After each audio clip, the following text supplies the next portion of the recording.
का बहुत बहुत स्वागत है। आज हम आन और आप का प्रयोग देखेंगे। आन और आप का प्रयोग देखेंगे। वैसे बहुत सारी चीज़ों का प्रयोग देखेंगे। आज कई प्रिपोजिशन के प्रयोग कर देखेंगे, लेकिन आज आन आप का शुरुआत कर रहे हैं। ठीक है, आगे भी देखिएगा बहुत सारे प्रयोग हैं। ठीक है, तो मेरे चैनल पे नए हैं तो लाइक और सब्सक्राइब कर दीजिए। मैं बीच में टोकता नहीं हूँ। ठीक है, स्टार्ट करते हैं। आन का प्रयोग, लाइक और सब्सक्राइब करना मत भूलिएगा। आन का प्रयोग देखो कैसे करते हैं, कैसे करते हैं। थोड़ा सा इसके बारे में डिफरेंट भी बताएंगे, उसको ध्यान दीजिएगा। पंखा चालू है, पंखा चालू है, फैन इज ऑन करते हो, और उसी का अपोजिट में प्रयोग करते हो, पंखा बंद है, फैन इज ऑफ। ऐसे टीवी चालू कर दो, on the TV. On the TV क्रिया के रूप में भी होता है, चालू कर दो। TV on the TV, TV बंद कर दो, ऑफ द टीवी। यानी उसके अपोजिट में भी क्या होता है, आपका प्रयोग होता है। ठीक, ये ध्यान देने की बात है। दूसरी बात है कि हम स्टार्ट के लिए हम करते हैं। अब जैसे कार अगर स्टार्ट करना, कार को स्टार्ट करना है, स्टार्ट करना है, तब वहाँ ऑन नहीं कर सकें, ऑन द कार, ऐसा नहीं होता है। ऑन द कार नहीं होगा। क्यों? ऑफ और ऑन स्टार्ट में अंतर देखिए। ऑन और स्टार्ट में अंतर क्या होता है? स्टार्ट का तात्पर्य होता है कि कोई चीज़ स्टार्ट होती है और सर्विस कुछ देर बाद देती है।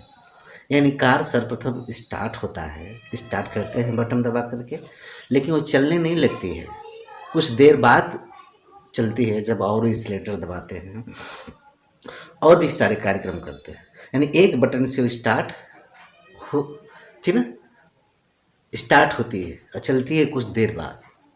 माने गति जब लेती है कुछ देर बाद एक्सीलेटर दबाते हो और भी बहुत प्रक्रिया करते हो, ठीक ना। तो यूं ही काम करना नहीं शुरू कर देती है। ठीक है, तो जहाँ यूं ही काम करना नहीं शुरू करती है वहाँ हम स्टार्ट करते हैं।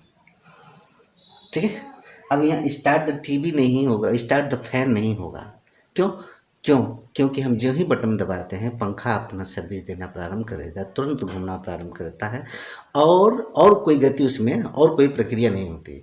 लेकिन कार जो होता है, गाड़ियाँ जो होती है, कभी भद भद भद भद स्टार्ट होती है और उसके बाद एक्सीलेटर एक और बटन दबाते हैं, तब जाके वो आगे बढ़ती है। तो यहाँ डिफरेंट है ऑन और स्टार्ट का। ठीक है, समझ पाए। गाड़ी को हम स्टार्ट करते हैं लेकिन फैन को हम ऑन करते हैं, फैन को स्टार्ट नहीं करते हैं। आप समझ में आया? तो स्टार्ट और ऑन का डिफरेंट ये होता है। गाड़ी को हम क्या करते हैं, स्टार्ट करते हैं, यानी गाड़ी जो होती है पहले जब स्टार्ट करते हैं तो उसमें हिलती डुलती है, और फैन जो होता है तुरंत ही गति ले लेता है, तुरंत गति ले, कोई और बटन दबाने की ज़रूरत नहीं होती है। यानी सिंगल एक बटन से जो स्टार्ट होता है, यूँ कहें जो सिंगल एक बटन से कोई चीज़ स्टार्ट होती है तो उसके लिए ऑन का प्रयोग करने, चालू होने के लिए, और जहाँ कई बटनों की आवश्यकता होती है वहाँ स्टार्ट करते हैं। ठीक है, टीवी ऑन होती है, मोटर ऑन होता है, मोटर है जो पानी वाला, उसको हम ऑन करते हैं। ठीक है ना, वॉच ऑन होती है, इस चीज़ को ध्यान में रखना है। ठीक है ना, इस तरह का हम प्रयोग करते हैं। फिर और भी देखिए, ऑन और ऑफ का प्रयोग तो देख लिए, ठीक है। अब ऑफ का प्रयोग देखिए। देखिए दोस्तों, आज ऑफ का प्रयोग देखते हैं, अलग अलग तरीके से अलग अलग होता है। देखिए, से के अर्थ में, से के अर्थ में ही डाइड ऑफ फीवर, वो बुखार से मरा, बुखार से मरा। तो he died of fever, he died of fever. अब देखो, जहाँ इलनेस, डिजीज, हंगर, थर्स्ट और ग्रीफ, जहाँ किसी बीमारी की वजह से कोई व्यक्ति मरता हो, डिजीज के व्यक्ति से मरता हो, हंगर से मरता है, थर्स्ट से मरता है, ग्रीफ आदि से मरता हो, यानी बीमारी की दिक्कत होती है, तो वहाँ के लिए से की अंग्रेजी हम किसके लगाते हैं, ऑफ का प्रयोग करते हैं, फ्रॉम का प्रयोग नहीं करते हैं। ठीक है, अब देखो, वुड, घाव लग गया, फूड पॉइजनिंग हो गया, ड्रिंकिंग कर दिया ओवर, ऐसे कंडीशन में व्यक्ति मरता है तो वहाँ हम क्या करते हैं, फ्रॉम का प्रयोग करते हैं। ही डाइड फ्रॉम वुड, वो चोट से मरा। He died from over drinking, over drinking से मरा। तो यहाँ से के लिए हम फ्रॉम का प्रयोग करेंगे, लेकिन किसी बीमारी की वजह से व्यक्ति मरता है तो वहाँ हम प्रयोग करते हैं क्या, ही डाइड ऑफ फीवर, वो बुखार से मरा। ही डाइड ऑफ मलेरिया, वो मलेरिया से मरा। ठीक है, तो यहाँ कंडीशन में हम ऐसे प्रयोग करते हैं। उसी तरह से यहाँ भी आपका प्रयोग देखा, his wife is died of birth, उसकी पत्नी काम से उब गई। I am fond of music, मैं म्यूजिक का शौकीन हूँ। ठीक है, तो ऐसे अब जब आत्महत्या, जब व्यक्ति आत्महत्या करता है, आत्महत्या समझ रहे हैं ना, समझ रहे हैं ना, आत्महत्या प्रयोग करता है, आत्महत्या करता है जब आत्महत्या या हिंसा वायलेंस के, वायलेंस से जो कोई व्यक्ति मरता है तो वहाँ ही डाइड बाय वायलेंस, यानी वहाँ से का अर्थ होगा वो डाइड बाय, वो वायलेंस से मरा, वो हिंसा से मरा, वो हिंसा से मरा। तो कहने का तात्पर्य है कि इतनी छोटी छोटी बातें, कंपटीशन, जितने भी अच्छे अच्छे कंपटीशन हैं, एसएससी हुआ, सीजीएल हुआ और टॉप लेवल के जितने भी पेपर होते हैं, वो ऐसा ही क्वेश्चन देते हैं जो आपको सर्च करना होता है, उसमें से ढूंढना होता है कि रियल में हमारा क्वेश्चन का जवाब कौन सा है।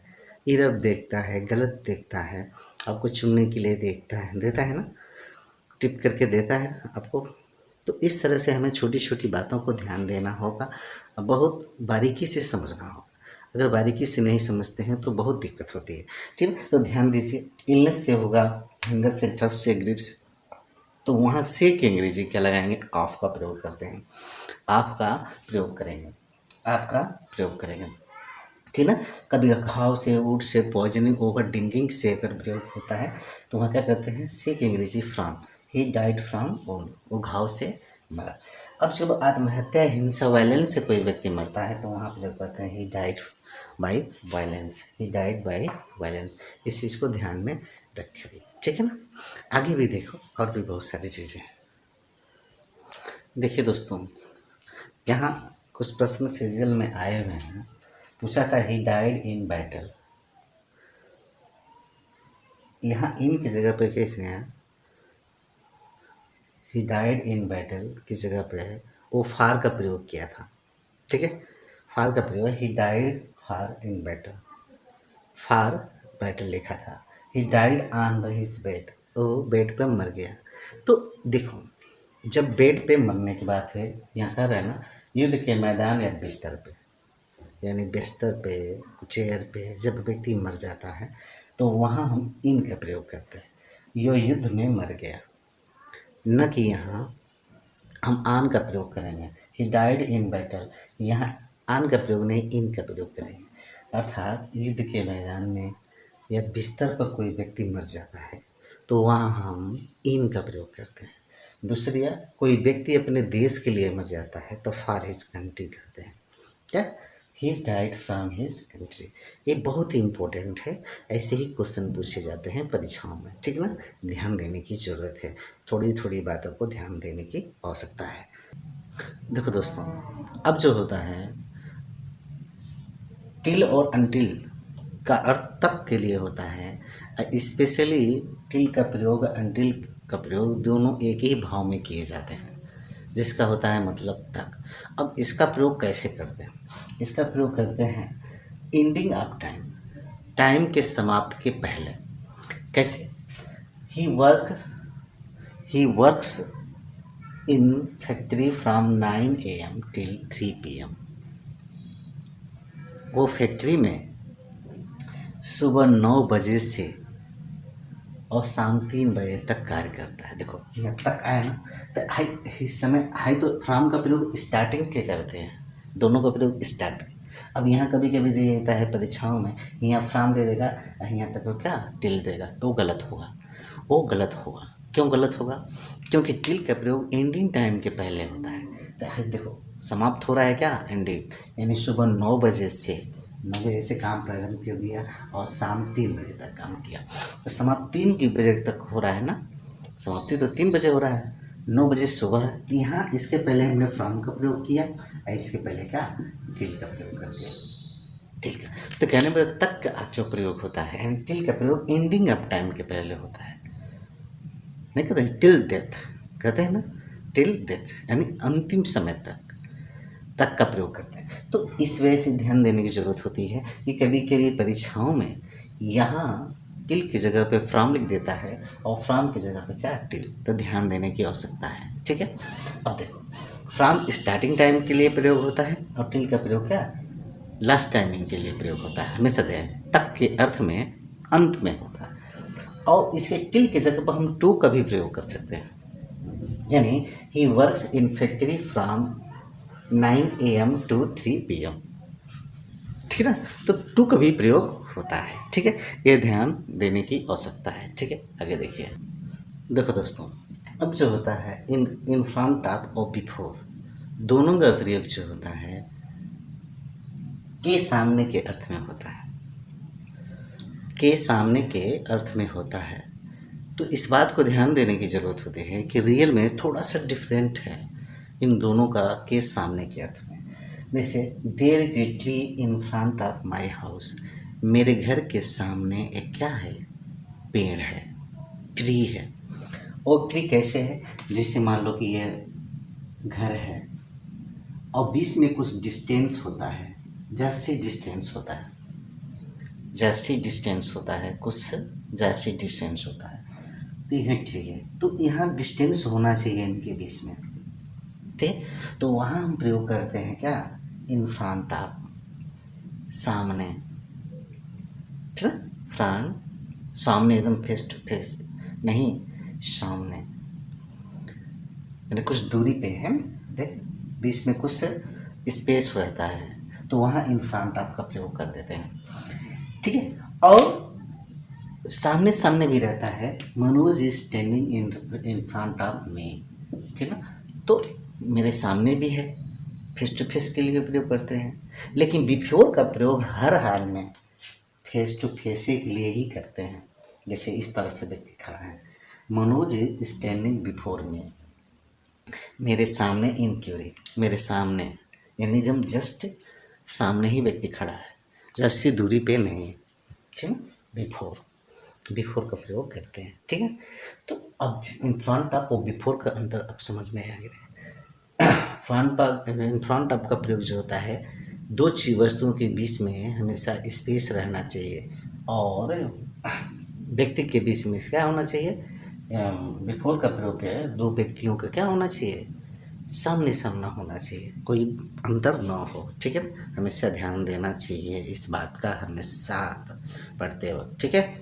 चलिए दोस्तों, देखते हैं कि यहाँ आप देख रहे हैं अराउंड और राउंड का प्रयोग। अराउंड और राउंड का प्रयोग जो करता है, यहाँ वहाँ, बाहर से, चारों ओर और बहुत स्थानों, यानी अराउंड का तात्पर्य होता है वहाँ वहाँ, बाहर से, चारों ओर, बाहर से चारों ओर, ठीक है। तो चारों ओर के अर्थ में प्रयोग करते हैं अराउंड, किसका, अराउंड का प्रयोग करते हैं। जिससे they were sitting around the garden, garden के चारों तरफ हम बैठे थे, या गार्डन में इधर उधर बैठे थे, यानी जरूरी नहीं कि सिस्टमेटिक ढंग से बैठे थे, इधर उधर बैठे थे, यहाँ वहाँ, बाहर से, चारों ओर, बहुत स्थानों में। जैसे गार्डन है तो कोई व्यक्ति इधर बैठा है, यहाँ बैठा है, यहाँ बैठा है, यहाँ बैठा है, यहाँ बैठा है, मतलब इसको चारों ओर मान लेते हैं, तो अराउंड का प्रयोग करते हैं, ठीक है।